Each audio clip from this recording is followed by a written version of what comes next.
I thought this bike was never going to come.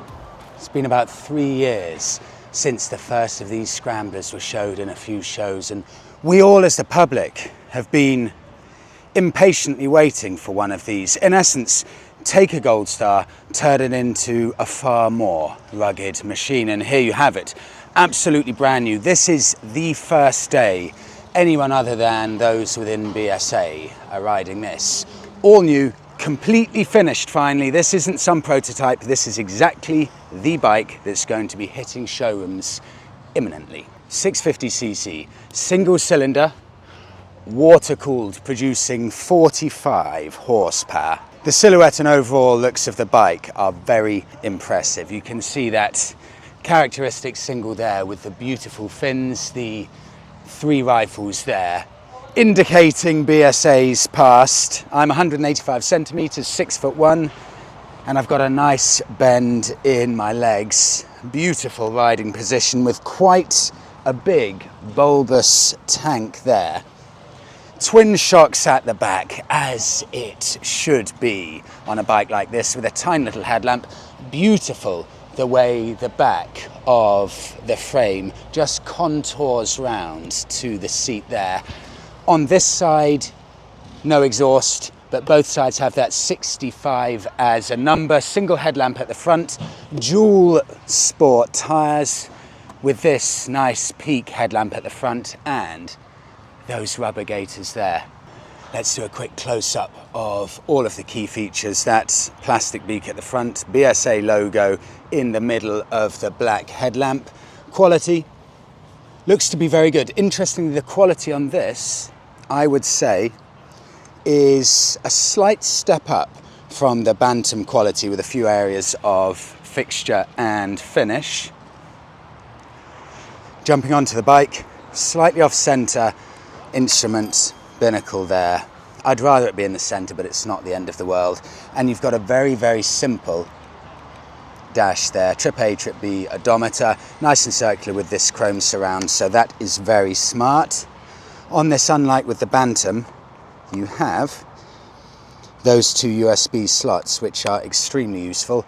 Not the most slimline thing, could have been nicer, but I'm just glad that they've got it. You've got all of the controls there.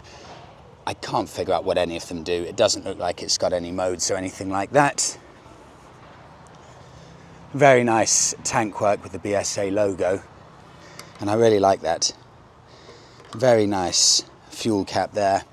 The single cylinder with those rifles on the side. BSA writing at the bottom of the engine. Those lovely twin shocks, and it's got a really nice back quarter profile, the way the seat slightly sweeps up here, and it's a very nicely finished seat. With that rear view circular little rear light, and to wrap it up on this side. It's a Scrambler, but this is no lightweight, and even just lifting it off its side stand, you can feel the weight of the bike. So this is not, it's not going to be an off-road weapon at all. Look at this as a Scrambler in design form more than anything else, or a tough, rugged bruiser. But you're not going to be wanting to drop this too many times. Let's hear this engine sound. Oh, and the weight itself, 218 kilos, so nothing to write home about there. Put it into neutral first.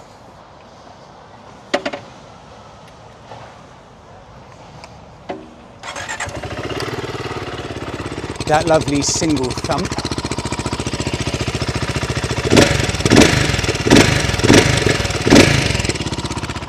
Good sound. And just before I head off on a ride, there are definitely a few elements here, probably more so than with the Royal Enfield Bear, where you can feel it's been built down to a budget. Stuff like this side casing here, that's plastic, that feels a little bit on the cheap side. Similarly here with the chain guard, slightly on the cheap side. And finally, to wrap it up, I don't know what this black thing is, but that shouldn't be there. That is not a good looking exhaust cap. Overall, Good, solid looking bike, well finished, but just a couple of areas where I wish they'd have raised their game ever so slightly, because the competition is fierce here.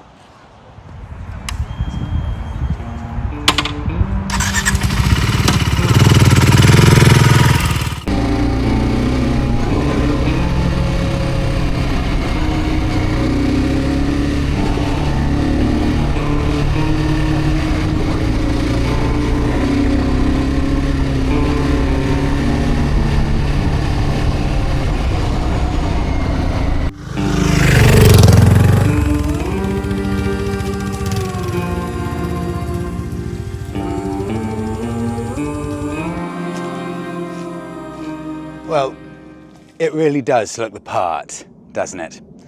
Out here on the off-road tracks. But the fact it's now a Scrambler, let's say this is in essence a BSA Gold Star. That is the core, the heart of the bike. What they've done to turn it into a Scrambler, of course, is raise the suspension, among a few other little soft bits and pieces. But the main thing, they've lifted the suspension. What that does, it raises the center of gravity on the bike, and that is immediately apparent.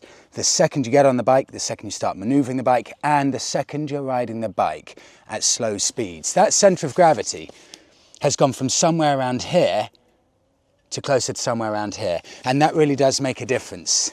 It means that when you're on the road doing normal road speed, it's a lovely, well-sorted bike. They've done a very good job, BSA. I spoke to the powers that be last night and I said, why has it taken 3 years to finally bring this bike to market? And they said it just wasn't at a point they wanted it to be at 3 years ago. They finally put in the work, done the research, done the tweaks, and now this is a fully sorted bike. And I completely agree. It's a very nicely sorted bike. Everything from the power delivery from that beautiful single cylinder engine, the thump that it gives, the response from the throttle, the weight, it's just perfect. The weight of the clutch lever, the sensation in the brakes, and the handling as well. It's all really good. But once you get to the off-road stuff here, and you're doing a few slow maneuvers, you're trying to navigate around some off-road obstacles, you can feel that extra weight very, very quickly. One other point to make. Because they're raising the centre of gravity and because they want to give as much ground clearance underneath as possible, the foot peg really is quite high. My leg is at a pretty high angle here in comparison to my body. And when you couple that with where my hands are, I'm slightly leant forward here. Really, my ideal position would be my legs slightly lower and the handlebars about there. I think you need a good 1 to 2 inch rise on the handlebars, because right here like this, I'm slightly too leant over and my hand is slightly too close to my knees.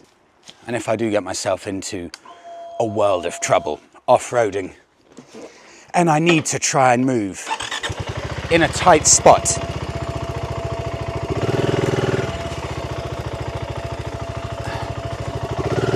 I'll do a 360 here to demonstrate that high center of gravity means that you're tiptoeing and pushing as much as you can. It's a big old brute.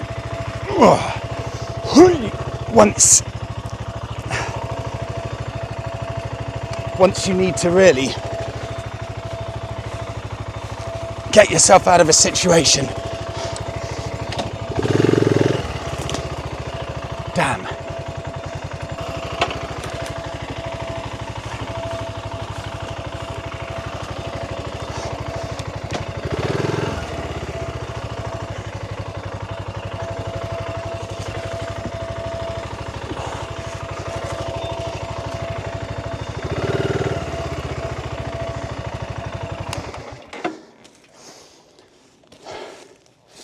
I'm being harsh, I know, because the reality of this, first and foremost, style.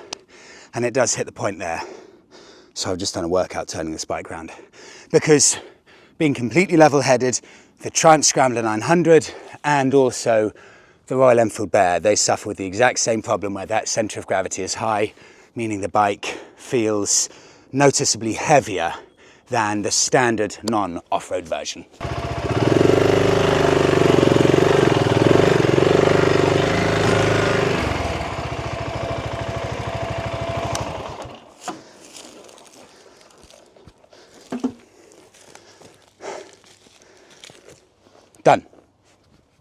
I'm a child. There we go. Top of the hill. And it gives me a moment just with the light here, the break in the trees, just to admire it. I may have said it 5 times already. It's an excellent, excellent looking bike.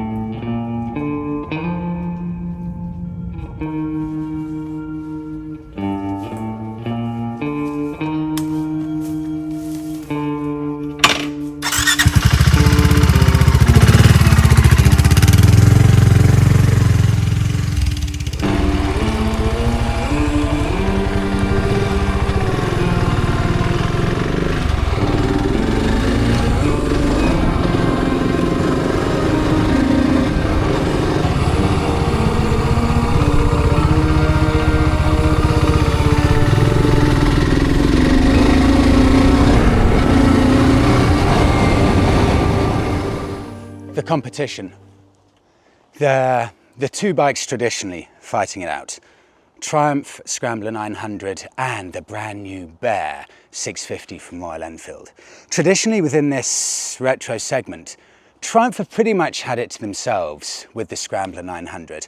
The Bear's recently come along, and now this is, if you take everything into account with regards to the price and everything, it's level pegging with those 3. It really is incredibly close. If we take the Bear, for example, as the first comparison, if I had to pick one, and it's incredibly close, it really is almost 50-50, I would just go for the Bear. And the only reason for that, there are slight elements on the BSA Scrambler with regards to the finish that aren't quite up to the Royal Enfield Bear's standard. Whereas the Bear, Royal Enfield have had enough time now being on the market to tweak everything, and their level of fit and finish is phenomenal. This level of fit and finish is very good, but it's just missing that final 3% to really elevate it to absolute level pegging with Royal Enfield. So either bike, whichever you go for, this or the Royal Enfield, both are the right choice. And then if we compare, for example, to the Triumph Scrambler 900, that is another level. It's a step up in terms of quality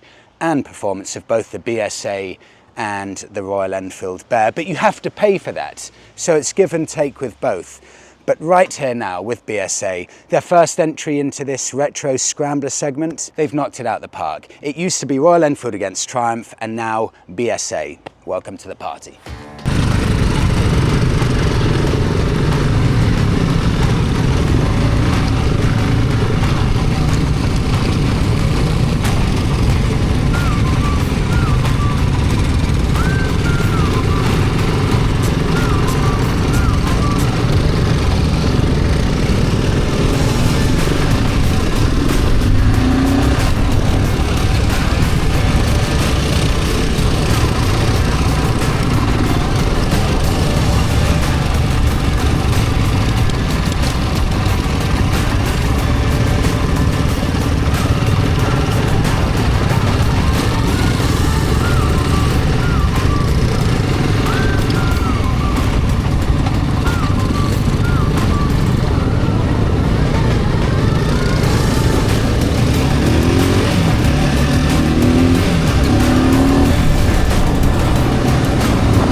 This isn't the comfiest seat in the world, and when you combine it with that slightly leant forward riding position, there are many better mile munchers than this bike. There are also many bikes better from an agility and a dynamism point of view, but that just goes with the territory of being a scrambler. The likes of the Triumph and the Royal Enfield are also finished to a slightly higher standard, but, and this is a big but, there's one big thing that the Triumph and the Royal Enfield don't even have 50% of that this BSA can boast. This has an element of nastiness, raw aggression. The Triumph and the Royal Enfield, they are pure in their essence. This is very, very different. This is mean. This is built for apocalyptic type situations. It's end of the world, Mad Max type stuff. And that in itself is a gigantic selling point. I remember 3 years ago when the original Gold Star came out, the bike, I say original Gold Star, when the reborn Gold Star came out, the bike that this is heavily, heavily based on. I said at the time, welcome back BSA, but that just did not turn out to be true, because in the 3 years since the Gold Star launched till now, nothing really happened. Everything ended up going quiet for BSA. But now here on the same day, we've got the BSA Scrambler and the Bantam. I can say with complete confidence after riding both bikes, now BSA's back. This today, summer of 2025, this is the real rebirth of BSA. And BSA now are going to be a real player in the game.